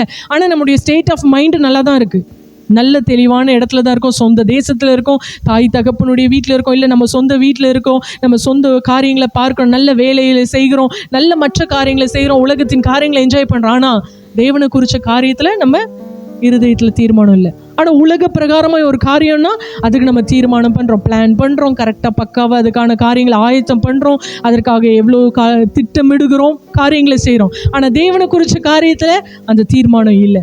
அதனால தான் இன்னைக்கு சிங்கங்கள் நம்மை அச்சுறுத்தி கொண்டு இருக்கு. குற்றப்படுத்துகிற சத்துரு நம்மை குற்றப்படுத்தி கொண்டே இருக்கிறான். நம்ம சோர்ந்து நம்ம எழும்ப முடியாதபடிக்கு உட்கார்ந்துட்டு இருக்கோம். ஏன்? நாம் இருதயத்திலே அந்த தீர்மானத்தை இழந்து கொண்டு இருக்கிறோம் என்று ஆண்டவர் சொல்றார். ஸோ இன்றைக்கு ஆண்டவரை பார்த்து சொல்லுங்க, ஆண்டவரே, தானியேல் எப்படி அந்த குழப்பமான சூழ்நிலைகளிலும் தன் இருதயத்தில் தீர்மானம். உங்கள் இருதயம் ரொம்ப முக்கியம். சில வேளைகளில் வெளியில் நம்ம பேசிடுவோம், வெளியில் நம்ம நான் இந்த காரியத்தை செய்யலான்னு இருக்கேன், ஒரு நாள் 2 நாள் ஓகே நல்லா இருக்கும், 1 மாதம் நல்லா இருக்கும், அடுத்த நாள் நம்முடைய இருதயம் எப்படிப்பட்டதாக இருக்குது. சில பேர் பொருத்தனையை கரெக்டாக நிறைவேற்றிட்டே இருப்பாங்க, டெய்லி 1 மணி நேரம் ஜெபிக்கிறேன் அப்படிங்கிற பொருத்தனையை நிறைவேற்றி இருப்பாங்க. ஆனால் உங்கள் இருதயம் ஜெபத்துக்கு போகும்போது ஐயோ தெரியாமல் இந்த கமிட்மெண்ட்டுக்குள்ளே வந்துட்டோமோ. உங்கள் இருதயம் முக்கியம். தேவன் வெளியில் பார்க்கல, இருதயத்தை பார்க்கிறார். எந்த இருதயத்தோடு, எந்த இன்டென்ஷனோடு அவர் பிரசன்னத்துக்குள்ளே வர்றீங்கன்னு பார்க்குறார். எந்த நோக்கத்தோடு இந்த காரியத்தை செய்கிறீங்கன்னு பார்க்குறாரு. நீங்கள் வெளியில் பார்க்கும்போது அந்த காரியங்களை செய்கிறது நன்மையாக தெரியும், நல்ல பேசுகிறது போல் இருக்கும், நல்ல காரியங்களை யோசித்து செய்கிறாங்களே போல தோணும். ஆனால் உங்கள் இருதயம் எந்த முகாந்தரத்தை கொண்டு நீங்கள் அதை செய்கிறீர்கள், அதைத்தான் தேவன் பார்க்கிறார். நீங்கள் போய் கொடுத்து ஒரு 10,000 ரூபாய் கொடுத்து உங்களை வாழ்வாதாரத்தை உயர்த்தி விடுறத உலகம் பார்த்து அப்ரிஷியேட் பண்ணலாம். தேவன் நீங்கள் எந்த முகாந்திரத்தோடு அந்த 10,000 ரூபாயை நீங்கள் எடுத்துகிட்டு போகிறீங்கன்னு பார்க்குறாரு. ஆமென். அப்படி பார்த்து தான் தானியேல் உண்மை உள்ளவராய் தேவனுடைய பார்வையில் காணப்பட்டார். தன்னுடைய ராஜாவுக்கு முன்பாக உண்மை உள்ளவராய் காணப்பட்டார். சாதாரணமாக தானியேலை சிங்கக்கெபியிலிருந்து தப்பி வைத்த தேவன், சிங்கக்கெபியில் நான் விழுந்தேன், அவர் என் கூட அமர்ந்திருந்தார், அவரே என்னை தூக்கி எடுப்பார்னு நம்ம பாடுறோம். நான் உண்மை உள்ளவனாய் இருந்தால் மட்டும்தான் அவர் தூக்கி எடுப்பார். ஆமேன். இல்லைன்னா அவரே சிங்கத்தை ரெடி பண்ணி அனுப்புவார். ஆமேன். நம்பர் 1, தன் இருதயத்தில் தீர்மானம். எல்லா குழப்பமான சூழ்நிலைகள் நீங்கள் சொல்லலாம், என் சிச்சுவேஷன் இப்படி, என் காரியம். தானியேலுக்கு இல்லாத சிச்சுவேஷனா? யோபுவுக்கு இல்லாத சிச்சுவேஷனா? நம்ம தெளிவாக தான் இருக்கிறோம். சத்துரு நம்மளை அப்படியே மயக்கிறான், ஏமாத்திறான். உன் சூழ்நிலை இப்படி, அதனால தான் நீ இல்லை. சூழ்நிலைகள் கர்த்தருக்கு முன்பாக ஒன்றுமே இல்லை. சூழ்நிலைகளை பார்க்கிலும் பெரியவர். உன் சூழ்நிலை உன்னை அச்சுறுத்தும் போது சொல்கிறோம்ல, என் தேவன் சூழ்நிலைகளை காட்டிலும் பெரியவர். ஆனால் நீங்கள் குழப்பத்தில் இருக்கும்போது மட்டும் உங்கள் தேவன் உங்கள் குழப்பத்தை விட பெரியவர், அப்படி தானே? ஆனால் நம்ம அதை ஒத்துக்கொள்ளுகிறது இல்லை. நம்ம சில வேலைகளை டைவர்ட் ஆகி விழுந்து போன, என் சிச்சுவேஷன் இப்படி, என் காரியம் இப்படி, அது எல்லாவற்றிற்கும் மேலே தேவன் பெரியவர். ஆமேன். நம்முடைய இருதயத்தில் தீர்மானம். 10 நாள் சோதிக்கப்படுறாங்க. நம்ம எல்லாருக்கும் தெரியும், தானியேல் அவருடைய நண்பர்கள் 10 நாள் சோதிக்கப்படுகிறாங்க அந்த உணவை வைத்து. நாங்கள் மரக்கறிகளை மட்டும் சாப்பிட்றோம், எங்களை பாருங்கள். 10 நாள் கழித்து அவர்கள் முகங்கள் எப்படி இருந்ததுதான் மற்றவங்களை விட. வேதம் சொல்லுது, அந்த வசனம் அழகாக சொல்லுவோம். தானியேல் 1ஆவது அதிகாரம் கடைசி வசனம், அவர்களை 10 மடங்கு சமர்த்தராக பார்த்தாங்க. இந்த வசனத்தை வாசிச்சிருவோமா? 20ஆவது வசனம், தானியேல் 1:20. சகல சாஸ்திரிகளிலும் ஜோசியரிலும் அவர்களை 10 மடங்கு சமர்த்தராக கண்டான். ஆமென். அவங்க 10 நாள் தங்களை கண்ட்ரோல் பண்ணி, 10 நாள் எனக்கு இது வேண்டான்னு ஒதுக்கி இருந்ததுனால 10 மடங்கு அவர்களை சமர்த்தரா மாற்றினார். ஆமென். அவங்க யோசிச்சு பாருங்க, இப்போ 3 வருஷமாக தான் இவங்க இந்த கல்தியரின் எழுத்துக்களையும் இந்த சாஸ்திரங்கள் சம்பிரதாயங்களை கற்றுக்கொள்கிறாங்க. ஆனால் அங்கே இருந்த ஜோசியர்கள், அங்கே இருந்த அந்த சாஸ்திரிகள் எல்லாரும் அவங்க பிறந்ததுலேருந்தே அதை கற்றுக்கொண்டு இருப்பார்கள். அதனுடைய பல நுணுக்கங்களை அவங்க ஜெனரேஷன் பை ஜெனரேஷனை கற்றுட்டு இருப்பாங்க. அவர்கள் எல்லாரையும் விட இவர்கள் 10 நாள் தங்களை ஒடுக்கி காத்து கொண்டதுனால 10 மடங்கு சமர்த்தராய் அவர்கள் மத்தியில் நிறுத்தினார். ஆமென். இன்னைக்கு கர்த்தர் நம்மை சமர்த்தரா நிறுத்தணும்னு ஆசைப்படுறோம். கர்த்தர் என்னை உயர்த்தி வைக்கணும்னு ஆசைப்படுறோம். 10 நாள் ஒடுக்கினவர்களுக்கு 10 மடங்கு சமர்த்தனா, நம்ம எவ்வளவுக்கு எவ்வளோ நம்மை ஒடுக்குகிறோமோ, எவ்வளவுக்கு எவ்வளோ நம்முடைய இருதயத்தில் உள்ள தீர்மானத்தில் உண்மையாய் கர்த்தருக்கு உண்மையாய் இருக்கிறோமோ, அவ்வளவு களவு சமர்த்தராய் கர்த்தர் நம்மை நிறுத்தவர் வல்லமை உள்ளவராக இருக்கிறார். ஆமென். நம்ம ஒடுக்கிறதும் இல்லை, நம்ம ஒரு காரியத்தை விடணும்னு அதை விடுறதுக்கும் நமக்கு மனசு இல்லை. இந்த காரியத்தை விட்டு வெளியில் வானா அதை விட்டு வெளியில் வந்தாலும் லோத்துவின் மனைவியை போல, ஐயோ சோதோம்ல அது இருக்குதே இது இருக்கே, நம்ம பாதியில் வந்துட்டோம், இப்படியே வர்றதுனால 10 மடங்கு சமர்த்தராகவும் முடியல. அந்த விட்ட காரியத்தில் போய் திரும்பவும் போய் டச் பண்ண முடியல. இங்கேயும் போக முடியாமல் அங்கேயும் போக முடியாமல் உப்பு தூணாய் நின்று போகிற நிறைய பேர். ஸோ கர்த்தர் நம்ம இடத்துல எதிர்பார்க்கிறார், உங்கள் இருதயம் எப்படிப்பட்டதாக இருக்குது? தானியேலை போல உங்கள் இருதயத்தில் தீர்மானத்தில் உறுதியாக இருக்கிறீங்களா? நம்பர் டூ தானியேல் இடத்துல காணப்பட்ட இன்னொரு முக்கியமான விஷயம், தானியேல் 6ஆவது அதிகாரம் 10ஆவது வசனம். தானியேல் 6:10. அங்கே தான் முன் செய்து வந்தபடியே தினம் 3 வேளையும் தன் தேவனுக்கு முன்பாக முழங்கார்படியிட்டு ஜெபம் பண்ணி ஸ்தோத்திரம் செலுத்தினான். தன் தேவன் பேரில் வைத்திருந்த அந்த விசுவாசம் உள்ள அந்த ஜெப வாழ்க்கை, தன் தேவன் பேரில் வைத்திருந்த அந்த விசுவாசம் உள்ள ஜெப வாழ்க்கை, கர்த்தர் மேல அவர் வைத்திருந்த விசுவாசம். நான் சிறைப்பட்டு வந்த தேசம் தான் இது, என் சொந்த தேசம் இல்லை. திரும்ப என் தேசத்துக்கு போவேனா, என் ஃபேமிலியை பார்ப்பேனா, என்ன காரியங்கள் என்ன. கிட்டத்தட்ட தானியேல் 60 வருஷத்துக்கு மேலே அந்த ராஜ்யபாரத்தில் ஒர்க் பண்ணியிருக்கிறாரு அப்படின்னு ஒரு இடத்துல நான் வாசித்தேன். அப்போது அவர் வந்து அடிமையாக இருந்து கற்றுக்கொண்டு ஒவ்வொரு ப்ரொமோஷனாக கர்த்தர் அவரோடு கூட இருந்து அவரை உயர்த்த அவர் தன்னுடைய ஜெப வாழ்க்கையில் கொஞ்சம் கூட விலகலை, கொஞ்சம் கூட பேசலை. இன்றைக்கு நம்ம ஜெப லைஃப்பை ஸ்டார்ட் பண்ணுறோம். ப்ரேயர் டைமு நம்ம 1 ஹவராக ஸ்டார்ட் பண்ணுறோம். 3 ஹவர்ஸ் ஜெபிக்கிறவங்க இருக்கிறீங்க, ஜெபிக்க ஸ்டார்ட் பண்ணுறோம். நம்ம ஒர்க் ஷெட்யூல் கொஞ்சம் பிஸியாக மாறுது, நம்ம வளர்கிறோம், கொஞ்சம் ஃபேன் ஃபாலோயிங் ஜாஸ்தி ஆகுது, கொஞ்சம் ஆடியன்ஸ் அதிகம் பேரை ரீச் பண்ண ஆரம்பிக்கிறோம், கொஞ்சம் ஊழியங்கள் பெருகுது, வேலைகள் பெருகுது. ஜெப வாழ்க்கை, தானியேல் அந்த ஒட்டுமொத்த தேசத்துக்கும் எவ்வளோ பெரிய இன்சார்ஜாக இருந்தாருன்னு தெரியும். ஆனால் தேவனிடத்துல தான் முன் செய்து வந்தபடியே, சூழ்நிலைகள் இப்போ சாதகமாக இல்லை, அந்த ராஜ்யபாரத்தை தான் அவர் நம்பி இருக்கிறார். இனிமேல் சொந்த ஊருக்கெலாம் போகிற காரியம் இல்லை. அங்கே இருக்கணும்னா அந்த ராஜாவை சேவித்து தான் ஆகணும், அங்கே உள்ள சட்ட திட்டங்களுக்கு உட்பட்டு தான் ஆகணும். ஆனால் இப்போ அவனுக்கு தெரிந்துட்டு, அந்த வசனம் தெளிவாக சொல்லுது, தானியேலோ வென்றால் அந்த பத்திரத்திற்கு கையெழுத்து போடப்பட்டது என்று அறிந்த போதிலும் எனக்கு சாப்பாடு வேணும்னா நான் இந்த ராஜாவை சேவித்து தான் ஆகணுங்கிற சிச்சுவேஷன் தான். ஆனாலும் தான் முன் செய்து வந்தபடியே தினம் 3 வேளையும். சரி, எல்லாரும் பார்க்குறாங்க, இப்போ நம்ம ஜெபிச்சோன்னா நம்மளை இன்னும் உன்னிப்பாக கவனிப்பாங்க, அதனால் நைட்டு மட்டும் ஜெபிப்போம் அப்படி யோசிக்கல தானியேல். இல்லை, இந்த வேலை மட்டும் நம்ம ஜெபிச்சிரும், இல்லை ஜன்னல் பலகணிகளை மூடி வைத்து நம்ம ஜெபிப்போம். தான் முன் செய்து வந்தபடியே. உங்களுடைய ஜெப வாழ்க்கை நீங்கள் எவ்வளோ வளர்றீங்களோ அப்போவும் உங்கள் ஜெப வாழ்க்கை ஒரு ஸ்டேபிளான ஜெப வாழ்க்கையாக இருக்குதா? நினச்சா ஜெபம், நினச்சா 1 மணி நேரம் ஜெபம், இல்லை 4 மணி நேரம் ஜெபம், இல்லை ஜெபமே இல்லை, 0 ஜெபம், இப்படி நம்மளுடைய வாழ்க்கை இருக்குதா? அசைகின்ற நாணலை போல, காத்தடிக்கிறது போல நம்ம ஜெப வாழ்க்கை, காத்தடிக்கிறது போல நம்ம விசுவாசம். சூழ்நிலைகள் எல்லாம் சாதகமாக இருக்கும்போது ஆண்டவரை நம்பி, ஆண்டவர் நீர் பெரியவர், அற்புதங்களை செய்கிறவர். சூழ்நிலை சாதகமாக இல்லை, காரியங்கள் கைகூடி வரலை, எல்லாம் நெகட்டிவான ஒரு ரெஸ்பான்ஸாக இருக்குது. அப்போ ஏன் செஞ்சீர் ஆண்டவரே, ஏன் இப்படி அனுபவிச்சீர் ஆண்டவரே? நம்முடைய ஜெப வாழ்க்கை எப்படிப்பட்டதாக இருக்குது? தினம் 3 வேளையும் காரியங்கள் எப்படி சாதகமாக இருந்தாலும் இல்லாவிட்டாலும், ராஜாவோட கட்டளை இவனுக்கு ஆறுதலாக இருந்தாலும் ஆதரவாக இருந்தாலும் இல்லாமற் போனாலும், தான் முன் செய்து வந்தபடியே தினமும் 3 வேளை ஜெபம் பண்ணி ஸ்தோத்திரம் செலுத்தினான். ஆமென். இன்னைக்கு ஸ்தோத்திரம் நமக்கு எப்போ வருது? ஏதாவது அற்புதம் நடந்தால் வருது, ஏதாவது ஒரு சைன் நல்லா தெரிஞ்சால் ஸ்தோத்திரம் வருது. இல்லைன்னா நம்முடைய ஜெபங்கள் அழுகையும் கண்ணீருமாவே முடிஞ்சு போயிடுது. புலம்பல் கீதங்களாகவே என்ன பண்ணிடுது. சில பேர்லாம் புலம்பல்ல எரேமியா எத்தனை அதிகாரம் எழுதி வச்சிருக்கிறாரு? சில பேர்லாம் 10, 15, 20 எழுதி வச்சிருக்கிறாங்க அவங்க வாழ்க்கையில் புலம்பல். எரேமியா எழுதின 5 தாண்டி 6வதுலேருந்து ஆரம்பித்து அவங்க ஜெப நேரங்கள் முழுக்க எப்படி தான் போயிட்டு இருக்கு? புலம்பல் கீதங்களா. தன்னுடைய சூழ்நிலைகள் எவ்வளவு தனக்கு எதிராக இருந்தாலும் தானியேல் திடமாய் தன்னுடைய ஜெபத்திலும் ஸ்தோத்திரத்திலும் எப்படி இருந்தார்? உறுதியாக இருந்தார். அவர் கான்ஸ்டண்ட்டாக இருந்தார். இது ஏன்னா என் சூழ்நிலைகள் இன்னைக்கு இப்படி இருக்கும், நாளைக்கு மேலே போகும், கீழே வரும் அப்படி.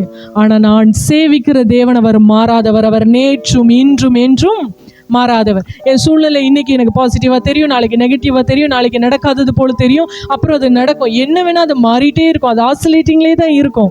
ஆனால் நான் ஆராதிக்கிற தேவன், நான் இடைவிடாமல் ஆராதிக்கிற தேவன் அவர் மாறாதவராக இருக்கிறாருங்கிறத தானியேல் என்ன பண்ணியிருந்தார்? உறுதியாக நம்பியிருந்தார். அதனால அவர் விண்ணப்பங்களே தெரிவிப்பார், ஸ்தோத்திரங்களை செலுத்துவார். நம்முடைய ஜெப வாழ்க்கை இன்னைக்கு அப்படிப்பட்ட ஒரு ஸ்டேபிளான ஜெப வாழ்க்கையாக இருக்கணும்னு ஆண்டவர் என்ன பண்ணுறாரு? விரும்புகிறார். நமக்கு ஒரு காரியம், ஒரு பிரச்சனை புயல் மாதிரி வரும்போது நம்ம ஜெபத்தில் உட்காந்து நம்மளால ஸ்தோத்திர பாட்டுகளை பாட முடியல. ஆண்டவரே உம்மைத்தான் நம்பி இருக்கிற ஆண்டவரே, அந்த பாட்டை என்ன பண்ணுறோம்? அழுதுகிட்டே பாடுறோம். அற்புதம் செய்யுங்கப்பா என் வாழ்க்கையில், என் தேவையெல்லாம் நீங்கள் தான் இயேசுப்பா. அதுக்குன்னு நிறைய பாட்டு இருக்கு. ஆமென். அப்படி ஆறுதல் தருகிற பாடல்களாக பாடுறோம், அழுகிறோம், புலம்புறோம். ஆண்டவரே எனக்கு ஜெபிக்க முடியல, எனக்கு கிருபை தாங்க. ஏன்? ரீசன் என்ன தெரியுமா? உங்கள் தேவன் யார் என்று நீங்கள் இன்னும் பார்க்க ஆரம்பிக்கல, உங்கள் பிரச்சனைகள் என்னவென்று தான் பார்த்துக்கிட்டு இருக்கீங்க. ஆமென். உங்கள் தேவன் யார் என்று பார்த்தா, அவர் இதிலிருந்து ஏதோ ஒன்று பிரமாதமாக முடிவு பண்ணிட்டாரு, ஏதோ ஒரு காரியத்துக்கு நேரம் என்னை நடத்தி கொண்டு இருக்கிறான்னு தேவன் பேரில் அசையாத ஒரு விசுவாசம் இருந்ததுன்னா, நாம் புலம்பல் கீதங்களை பாட்டுகளாய் ஜெப நேரங்களில் பாடிக்கொண்டு ஓட்டிக்கொண்டு இருக்க மாட்டோம். நம்ம ஜெப நேரத்தை அப்படி ஓட்ட மாட்டோம். நம்ம ஜெபத்தில் தேசங்களுக்காக ஜெபிப்போம், உலகத்தில் அழிந்து போகிற ஆத்துமாக்களுக்காக ஜெபிப்போம், இன்னும் சுவிசேஷம் சென்றடைய இடங்களுக்காக ஜெபிப்போம், சபைக்காக ஜெபிப்போம். சபையில் ஒருவேளை நொந்து கொண்டு இருக்கிற இன்னும் ஆண்டவரை பற்றி அறியாமையில் இருக்கிற ஜனங்களுக்காக ஜெபிப்போம். ஆனால் நமக்கு நம்முடைய ஜெப நேரங்களில் நம்ம தேவைக்காக, கடன் பிரச்சனைகளுக்காக, போராட்டங்களுக்காக ஜெபிக்கவே நேரம் பத்தலை. ஏன்? தேவன் பேரில் தேவனிடத்துல தான் போய் நான் ஜெபிக்கிறேன், ஆனால் தேவன் மேலே எனக்கு இன்னும் விசுவாசம் வரலைன்னு அர்த்தம். தானியேலுக்கு நான் சொன்னேன், தன் தேவனுக்கு முன்பாக அவன் தேவன் பேரில் வைத்திருந்த விசுவாசமும் அவனுடைய ஜெபமும் தான் அந்த சிங்கங்களின் குகைக்கு அவனை விடுதலையாக்கி ரட்சித்தது. ஆமேன். வெறும் ஜெபம் இல்லை, வெறும் ஸ்தோத்திரம் இல்லை, அது கூட ஒரு எசன்ஸான விசுவாசம் ஆடட் ஆயிருந்தது. அதில் அந்த விசுவாசம் இருக்க போய் தான் ராஜா என்னை கொன்று போட்டாலும் பரவாயில்ல, நான் ஜெபிப்பேன். என்னை எதிர்க்கிறவர்கள் குற்றம் சாட்டும்படி பார்க்க வந்தாலும் சரி, நான் பலகணிகளை திறந்து வைத்து கொண்டே என்ன பண்ணுவேன்? ஜெபிப்பேன். என் சூழ்நிலை எனக்கு நார்மலாக இல்லைனாலும் பரவாயில்ல, அதை நார்மலாய் மாற்றுகிற வல்லமையுள்ள தேவனிடத்துல தான் என் விண்ணப்பம் சென்று கொண்டு இருக்கு. அப்படிங்கிற அசைக்க முடியாத விசுவாசம் யாருக்குள்ள இருந்தது? தானியேலுக்கு. இன்றைக்கி நம்ம ஜெபிக்கிறோம். யோசிச்சு பாருங்கள், நம்ம ப்ரேயர் லைஃப்பை இன்னும் நம்ம என்ன சொல்கிறது, சில்ட்ரன்ஸ் மாதிரி, இந்த பாலை அருந்துகிற குழந்தைகள் மாதிரி ஒரு பிரச்சனை நம்ம, இது எல்லாம் மனிதர்களுக்கும் இயல்பு தான். ஆனால் கர்த்தர் நம்ம மெச்சூர் ஆகணும்னு விரும்புகிறார். ஆமேன். பாலை உண்கிறவர்களாய் அல்ல, நல்ல பலமான போஜனத்தை சாப்பிட்றவங்கள போல. கர்த்தர் யாருன்னு உங்களுக்கு தெரியும். அவர் நல்லவர், நம்முடைய வாழ்க்கையில் நன்மையை செஞ்சுட்டே இருக்கிறாரு. அதனால் அவர் நல்லவரா? நல்லவருங்கிறது அவருடைய இயல்பு, அவர் கேரக்டர். எப்படி உங்களுக்கு கோவம் வருதோ அதே மாதிரி நன்மை செய்கிறது, நல்லவருங்கிறது அவருடைய ஹேபிட், அவருடைய கேரக்டர், குணாதிசயம். அவரால் அதை மாற்றிக்கொள்ள முடியாது. உங்களுக்கு அற்புதம் செய்கிறது அது அவருடைய ஒன்றாவது. நம்ம மூச்சு விடுறோம்ல, மூச்சு விடுறதை நம்மளால் நிறுத்தி வைக்க முடியுமா? முடியாது. அதே போல் தேவனால் அற்புதம் செய்யாமல் இருக்க முடியாது. இது அவருடைய இயல்பு. ஆனால் தேவன் யார் என்பதே நம்ம நல்லவர்னு சொல்கிறோம், வல்லவர்னு சொல்கிறோம், அற்புதங்களை செய்கிறவர்னு சொல்கிறோம், எல்லாமே நம்ம சொல்கிறோம். ஆனால் முழங்கால் படி எழுதும்போது, ஆண்டவரே எப்பப்பா மாற்றுவீங்க, இன்றைக்கி நான் பதில் சொல்லணுமே, என்னையும் சேர்த்து தான் சொல்கிறேன். என்னையும் சேர்த்து தான் சொல்கிறேன். ஆண்டவரே இன்றைக்கி நான் இத்தனை 1000 நான் கட்டணுமே, நான் என்ன பண்ணுவேன்? யார்கிட்ட போய் கேட்பேன்? இவங்ககிட்ட கேட்கவா, அவங்ககிட்ட கேட்க? ஆண்டவரே பதில் சொல்லுங்கள். இவை எல்லாவற்றையும் மேலேருந்து பார்த்துட்டு இருக்க தேவன், நீ உண்மைக்குமே விசுவாசிக்கிறியா இல்லை விசுவாசிக்கிற மாதிரி நடிக்கிறியா? கேட்பாரா இல்லையா? உண்மைக்குமே நீ நம்புறியா? நான் யாருன்னு உனக்கு உண்மைக்குமே தெரியுமா, இல்லை தெரிஞ்சு தெரியாத மாதிரி நடிக்கிறியா, இல்லை உண்மைக்குமே உனக்கு தெரியலையா? தேவன் யார் என்பதை நீங்கள் விசுவாசிச்சா உங்கள் ஜெபங்கள் இப்படி இருக்காது. நம்முடைய ஜெபங்கள் இதே போல இருக்காது. தானியேலுடைய ஜெபத்தில் ஒரு ஸ்திரத்தன்மை இருந்தது. சூழ்நிலைகள் அப்போ மாறிட்டு தான் இருக்கும். நீ ரூல்ஸை போடு, நீ என்ன வேணா ரூல்ஸ் போடுறது அது உன் திறமை. ஆனால் என் ஜெபத்தை செய்கிறது அது கர்த்தர் என்னை வழிநடத்தி எனக்கு கற்றுக் கொடுத்த விதம். இப்படி தான் நான் ஜெபிப்பேன். இது என்னுடைய வாழ்க்கை, கர்த்தர் எனக்கு அமைத்து கொடுத்த வாழ்க்கை. இதை நான் இப்படி தான் செய்வேன். இந்த காரியங்கள் நீ என்ன வேணா, எப்படி சாத்ராக் மேஷாக் ஆபேத்நேகோ அந்த பொற்சிலையை வணங்கும் போது அத்தனை 1000 லட்சம் ஜனங்களும் அந்த பொற்சிலைக்கு முன்னாடி பவு டவுன் பண்ணி அப்படியே நல்லா குனிஞ்சு வணங்குறாங்க. இவங்க 3 பேர் மட்டும் இப்படி நின்றுருந்தா எப்படி இருந்திருக்கும்? அந்த யோசிச்சு பார்த்துருக்கீங்களா? அந்த சிச்சுவேஷன் யோசிச்சு பார்த்துருக்கீங்களா?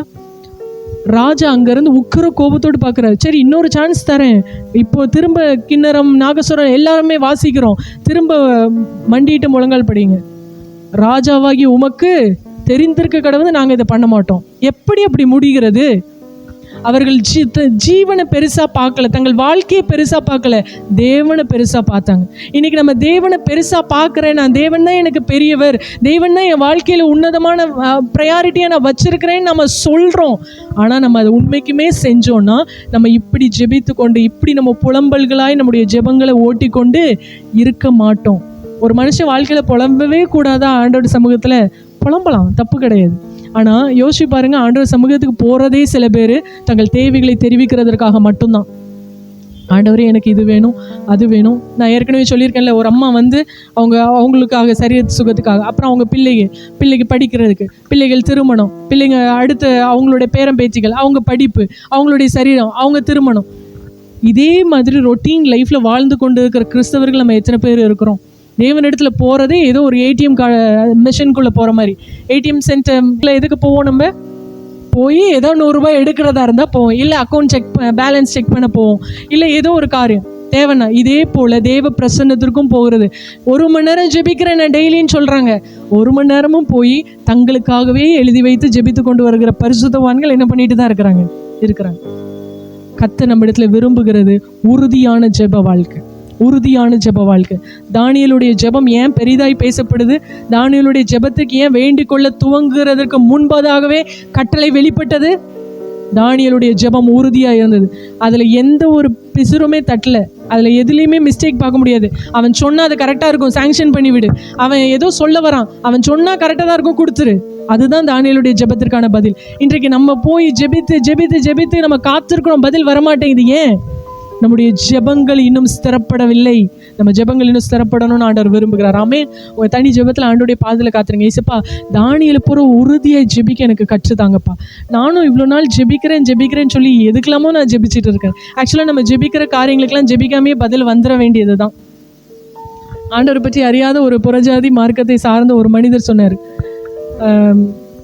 மரத்தை வச்சவர் என்ன பண்ணுவாராம், நீங்கள் ஒரு செடி வாங்கிட்டு வரீங்க, இப்போ ஃபங்க்ஷன் போகிறோம், இப்போ எல்லாருமே வந்து அந்த என்ன சொல்கிறது, ஈகோ ஃப்ரெண்ட்லியாக, அது பேர் என்னது, சுற்றுச்சூழலை பாதுகாக்கணும்னு சொல்லி ஃபங்க்ஷன் முடித்தோடனே ஒவ்வொருத்தர் கையில் என்ன பண்ணுறாங்க, ரிட்டன் கிஃப்ட் மாதிரி செடி கொடுத்து விட்றாங்க. வாங்கிட்டு வரோம், வாங்கிட்டு வந்து ஒரு நல்ல அழகான தொட்டியில் போட்டு வைக்கிறோம். செடி வந்து டெய்லி நம்ம முன்னாடி முழங்கால் போட்டு எனக்கு தண்ணி ஊற்று, எனக்கு உரம் போடு, அழுதுட்டு நிற்கிதா? செடியை வச்சு நீங்கள் போகிறீங்க, ஐயோ வெயில் அடிக்குது, ஐயோ இதுக்கு ஒரு இது போடலாமா, இதில் இந்த தொட்டியில் வைக்கலாமா, தண்ணி இப்படி ஊற்றலாமா, இது இந்த மாதிரி இருக்குது, அப்போ இன்னும் கொஞ்சம் உரம் வைக்கலாமா, யோசிச்சு வைக்கிறோம்ல. அற்ப மனிதர்களாகி நம்ம உருவாக்கி நம்மளை பர்பஸ்ஃபுல்லாக இந்த உலகத்துக்குள்ளே அனுப்புன தேவனுக்கு தெரியாதா டெய்லி நமக்கு சோறு போட்டு தண்ணி ஊற்றணும்னு? தெரியாதா? வேதம் சொல்லுகிறது, காக்கைகளை கவனித்து பாரு, அவைகளை பார்க்கல நீ விசேஷம் உள்ளவளாக இருக்கிற, அவங்களை உடுத்தி வைக்கிறேன்ல. சாலமோன் முதலாய் தன் சர்வ மகிமையில கூட அவ்வளோ உடுத்துனது இல்லை. அப்படி நான் காட்டு புஷ்பங்களை உடுத்தி வைக்கிறேன். உன்னை உடுத்தி வைக்கிறதுல எனக்கு ஒரு பெரிய விஷயமா? ஆனால் இன்னைக்கு நம்ம உடுத்துகிறத காரியங்களையும் உண்கிற காரியங்களை குறித்து தான் கர்த்தரிடத்துல ஜெபங்கள்னு போய் நின்றுட்டு இருக்கிறோம். நம்முடைய ஜெபங்கள் மாற்றப்பட வேண்டும். ஒரு ஆமைன்னு சொல்லிடலாமா? சத்தமாக ஒரு ஆமைன்னு சொல்லலாமா? நம்முடைய ஜெபங்கள் வேண்டிக் கொள்ள துவங்குறதுக்கு முன்னாடி இவன் வந்து ஜெபிக்க நிற்கிறானா, பதிலை கொடுத்துரு, அவன் கேட்டால் கரெக்டாக தான் கேட்பான்னு பரலோகம் நமக்கு பதிலை அனுப்பணும். அப்படிப்பட்ட ஸ்திரத்தன்மை உள்ளதாய் நம்முடைய ஜெபங்கள் மாற்றப்படணும்னு கர்த்தர் விரும்புகிறார். ஆமென். ஸோ ஒரு காரியத்தை நீங்கள் மனசில் வச்சுக்கணும், நீங்கள் தேவனுக்கு உண்மை உள்ளவர்களாக இருந்தீங்கன்னா அந்த 3வது காரியமும் இதுதான். முதலாவது நான் என்ன சொன்னேன், தானியேல் தன் இருதயத்தில் தீர்மானமாக இருந்தார். எதற்காக? நான் ராஜாவின் போது எந்த ஒரு காரியத்திலையும் நான் தேவனை துக்கப்படுத்திட மாட்டேன், என்ன சீட்டுப்படுத்திட மாட்டேங்கிறத தன் இருதயத்தில் வைராகியமாக இருந்தார். 2வது, அவருடைய முழங்கால் ஜெபம் உறுதி உள்ளதாக இருந்தது, அதில் விசுவாசம்ங்கிற எசன்ஸ் இருந்தது. 3வது, நம்ம ஏற்கனவே வாசித்தது போல 6வது அதிகாரம் 4வது வசனத்தில் அவன் உண்மை உள்ளவனாய் இருந்தபடியால் அப்படின்னு இருக்குது. அதே மாதிரி தானியேல் அதை திரும்ப சொல்கிறார் 22வது வசனத்தில். 23வது வசனத்தை பார்க்கும்போது தானியேல் ராஜாவுக்கு பதில் சொல்லும்போது அவைகளின் வாயை கட்டி போட்டார். ஏன்னா அவருக்கு முன்பாக, தேவனுக்கு முன்பாக நான் குற்றமற்றவனாய் காணப்பட்டேன், ராஜாவாகி உமக்கு முன்பாகவும் நான் நீதி கேடு செய்ததில்லை. அப்போ 3வது தானியேலுக்குள்ளே இருந்த காரியம் ஒரு அலைன்மெண்ட், அவருடைய வாழ்க்கையில் காணப்பட்ட ஒரு அலைன்மெண்ட், ஒரு ஒழுங்கு. என்னன்னா அவர் உண்மையாக இருப்பார். மனுஷங்கனாலும் சரி, ராஜானாலும் சரி, ஏழைனாலும் சரி, பணக்காரனாலும் சரி, இவன் ஒர்க் பண்ணுறான், ஒர்க் பண்ணலை, இவன் இந்த காரியங்களை பின்பற்றுக்கிறான், நான் இந்த காரியம் எதுவாக இருந்தாலும் பரவாயில்ல, நான் உண்மையாக இருப்பேன், நான் நீதி கேடு என்ன பண்ண மாட்டேன், செய்ய மாட்டேன். 3வது தானியேலுக்குள்ளே இருந்த காரியம், அவர் நீதி கேடு செய்யாததுனால, அவர் நினச்சிருந்தா ராஜா அவருக்கு வச்சிருந்த போஸ்டிங்க்கு அவர் நீதி கெட்ட தன்மைகளை காரியங்களை செய்து நிறையா சம்பாதிச்சிருக்கலாம், ஆஸ்திகளை சேர்த்துருக்கலாம், தன்னுடைய நண்பர்களை அப்படி இப்படி ஒரு லெவலுக்கு கொண்டு வர ட்ரை பண்ணியிருக்கலாம். ஆனால் முழுக்க அவர் தேவனுடைய நீதியை சார்ந்தவராகவே இருந்தார். ஒரு ஆமேன்னு சொல்லலாமா? இன்றைக்கி நம்முடைய வாழ்க்கையில் முன்னேறதுக்கு நிறைய ஷார்ட் ரூட்ஸ் கிடைக்குமான்னு பார்க்குறோம். நிறைய இந்த காரியம் செஞ்சிடலாமா, அதை செஞ்சிடலாமா, அங்கே போயிடலாமா, இப்படி பண்ணிடலாமா, வேலையில் இது இப்படி பண்ணிடலாமா, சரி இந்த ஒரு காரியம் தானே, ஒரு சைன் தானே, இப்படி தானே பண்ணிடலாமா அப்படின்னு நம்ம நினைக்கிறோம். ஆனால் தானியேலுடைய லைஃப் ஃபுல்லாக பார்த்தோன்னா அவரிடத்துல நீதி கேடு இல்லையா. மாதிரி நீதி கேடு செய்கிற அதிகாரிகள் ராஜாவை பார்க்கணுமா, இந்த இந்த வீடு உனக்கு கட்டப்படணுமா, அப்போ நீ இவ்வளோ தொகை எனக்கு கொடு, உனக்கு நான் ராஜா கிட்ட பெர்மிஷன் வாங்கி தரேன். இப்படி தங்கள் வேலைகளை செய்து முடித்த எத்தனையோ பிரதானிகள் அங்கே இருந்திருப்பாங்க. அவர்களுக்கு நடுவில் தானியேல் ஒரு நீதிகேடும் செய்யாம, உனக்கு ஒரு காரியம் செஞ்சு தரணுமா, நான் இந்த காரியத்தை. இங்கே தானியேலுடைய அரசாங்கத்திலையும் நிறைய பேர் அந்த மாதிரி இருந்திருப்பாங்க. பணங்களை பெற்றுக்கொண்டு தங்கள் காரியம். இன்னைக்கு உலகத்துல எந்த இடத்துக்கு போனாலும் பணம் தான் இன்ஃப்ளூயன்ஸா இருக்கு. பணத்தை வைத்து தான் காரியங்கள் நகர்த்தப்பட்டு கொண்டு இருக்குது.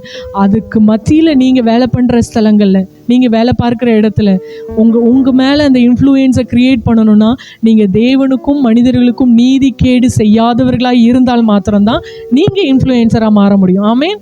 தேவனுடைய அபிஷேகத்தை பெற்று நாம் நமக்குள்ள இருக்கிற அந்த இன்ஃப்ளூயன்சராகிய இயேசுவை நம்ம பிரதிபலிக்க ஆரம்பிக்கணும். அவரிடத்துல நம்ம அந்த உண்மையை காத்துக்கொண்டோம் என்றால், தானியேல் அந்த உண்மையை காத்துக்கொண்டார்.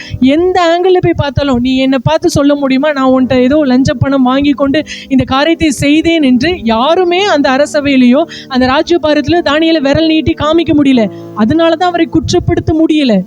அப்போ நீங்க வேலை பார்க்கிற ஸ்தலத்துல, நீங்க இருக்கிற உங்க குடும்பத்துல நீங்கள் எப்படிப்பட்டவர்களா இருக்கணும், தேவனுக்கு உண்மை உள்ளவர்களா இருந்த அந்த இன்ஃப்ளூயன்ஸை நீங்க பெற்றுக்கொள்ளும்.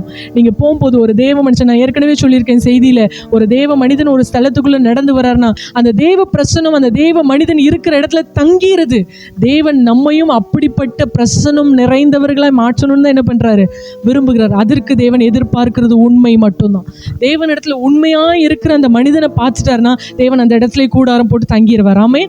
தேவன் அப்படிப்பட்டவர்களாய் தான் நம்மை மாற்றணும்னு விரும்புகிறார். இன்றைக்கு பணம் நிறைய பேசுது, திறமைகள் பேசுது, அவங்களுடைய வார்த்தை ஜாலங்கள்ல பேசுறாங்க, ரொம்ப டெக்னிக்கலா பேசுறாங்க, நிறைய காரியங்கள் உலகத்தில் நடைபெறுது. ஆனா தேவன் உங்களையும் என்னையும் தேவனுக்கு ஏற்ற அந்த உண்மை நிறைந்தவர்களாய் நம்ம இருக்கும்போது அந்த இடத்துல அந்த அட்மாஸ்பியர்ல ஒரு தேவ பிரசன்னம் இறங்கி வரணும். நம்ம இருக்கிறோம்னா அந்த இடத்துல ஒரு தேவ சமாதானம் இறங்கி வரணும்.